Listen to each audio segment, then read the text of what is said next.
Vlog ko ngayon, titingnan natin kung effective tong mga gantong bagay sa paglilinis.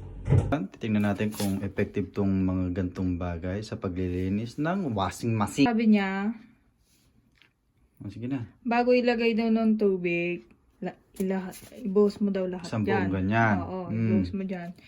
Tapos, ipupuno yung tubig hanggang dito. Tapos, sentaku susugi. Dito. So, Oo. pipindutin ko na sa mga... Hindi, automatic na yan. Sentaku susugi. Dashi. Sige na, game. Hindi, pag masyadong maraming yogure, much better the 40 degrees. Yung tubig. So, ayan. Mukha naman siyang effective kasi lumalabas talaga yung dumi niya. No? Sabi, hindi pa siya umiikot.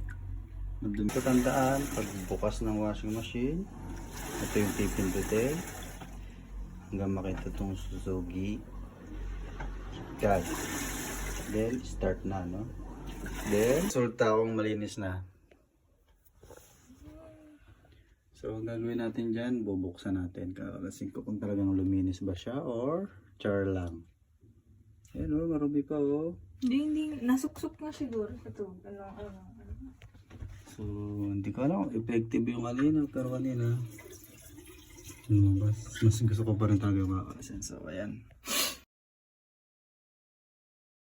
So, ayan. After nyo matanggal yung screw dito, so, kailangan natin itong iangat. Hindi natin itong may iangat ng dito, susundutin nyo. So, may hook ako.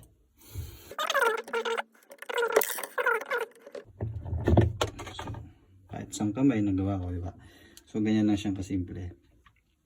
So, yung pagtanggal naman ito is hindi nyo siya matatanggal ng pagayon kasi may nuts pa pala siya.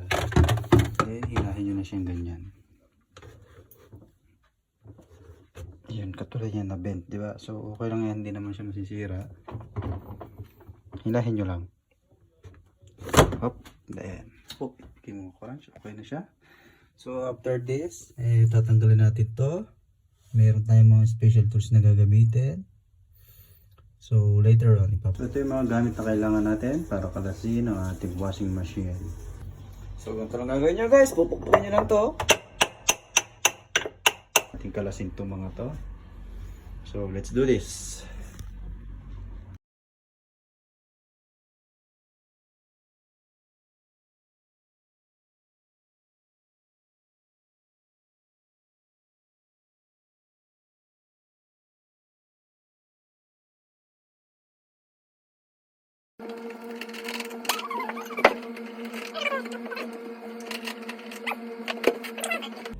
Maakit na siya. So dito may tornilyo sa loob. Tatanggalin natin ito. Ito naman gamit yung ito guys.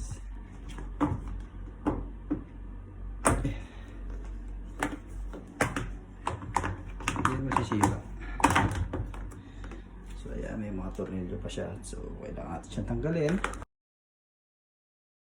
So ito kailangan natin tanggalin ito. Lagyan ng daluyan ng tubig. Kiklip lang natin siya ganyan. Ewan ko kung nakikita. Then angat nyo lang yung lock. Pwede nyo na siyang kamayin. Yep, that's it. Then pwede iangat na natin siya.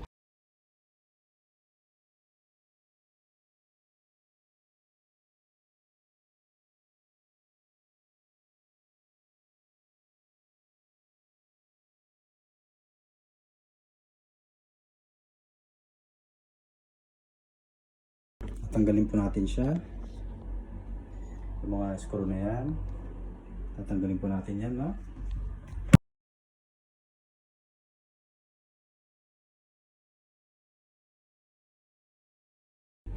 Pwede na kayo dito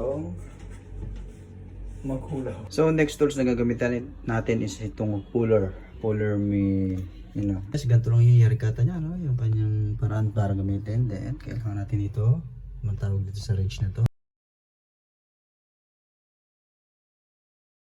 Hindi nyo na siyang ganyan.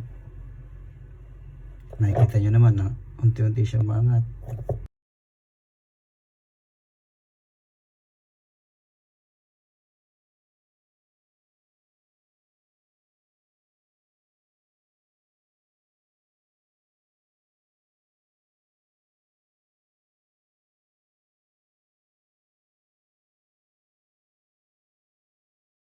So last step is hihilahin natin siya, no?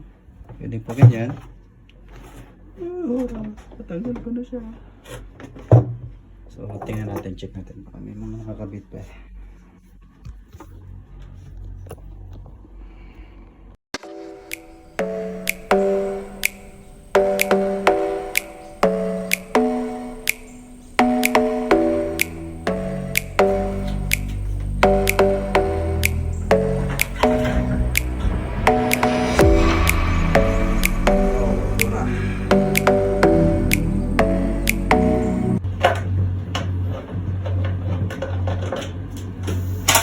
Pagtanggal ito, tanggalin muna yung mga screw dito sa likod. Yan, tinanggal ko na, no? So, pagtanggal mo ito is, iangat mo lang siyang ganyan. Easy. Right? So, gano'n lang yung yarikata niya para tanggalin yung apat na yun. So, yan. Time for cleaning. Yan, before. Kaya kung ano magiging tsura niya. Before and after.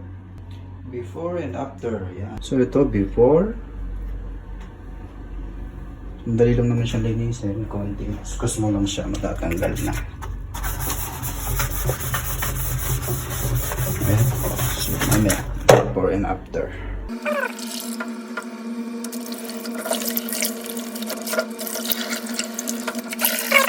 Sa loob.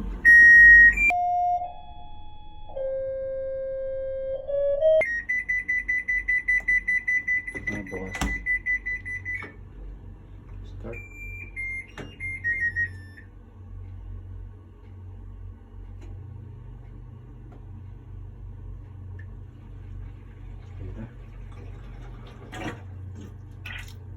Umihina. So ganyan lang ang paglinis niya until matapos. So ito before.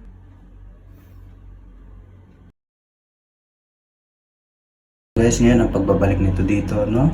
So, ang ginawa ko, inangat ko muna. Pagpasok natin ganun pagtulak, nakaangat siya. And, papasok dito sa mga square or rectangle na butas na to. So, mahirap eh. Tinesting ko kanina, mahirap. So, ginawa ko, hindi siya mababalik. Ginanon ko siya ng long nose. Para, yan. Kahit paano pagtulak mo, nakaangat na. Tsaka mo na siya So let's try.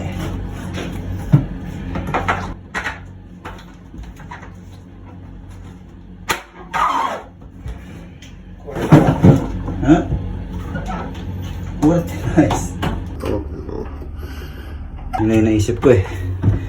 So yan, perfectly attached. So ganun lang din ulit sa mga susunod.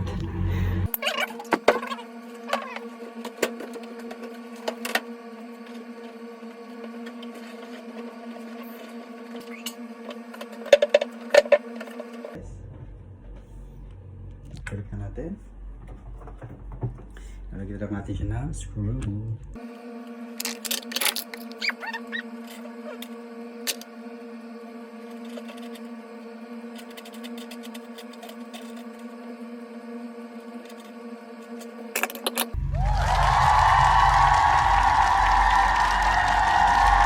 Whoa, very clean.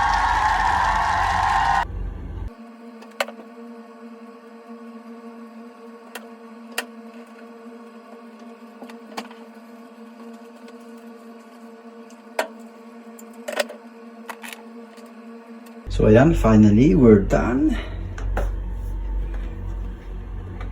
Tara! So ayan. So malinis inside and outside. Napakatrabaho pero okay lang kasi panatang ang loob mo. So yun yung vlog ko for today. Sana nag-enjoy ka dahil tapos na siya. So try natin. Baka sabihin hindi na gumana eh. Imbes na mekaniko naging siraniko.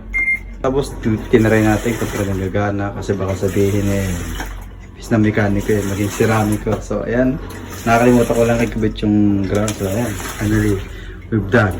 So hopefully you enjoy this video. Thanks for watching. God bless. See you on the next.